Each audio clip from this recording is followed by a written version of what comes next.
Hello everyone. Today we talk about how to fix the app of Starz on.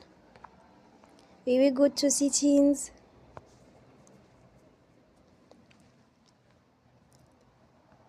Then we click on apps. After that we will search the app Starz on and we will click. Then we will on for stop. After that we will go to storage. Then we click on clear cache. In the end, turn off your phone and you will restart your phone again. Don't forget to support us by like and subscribe. See you next time and thank you for watching.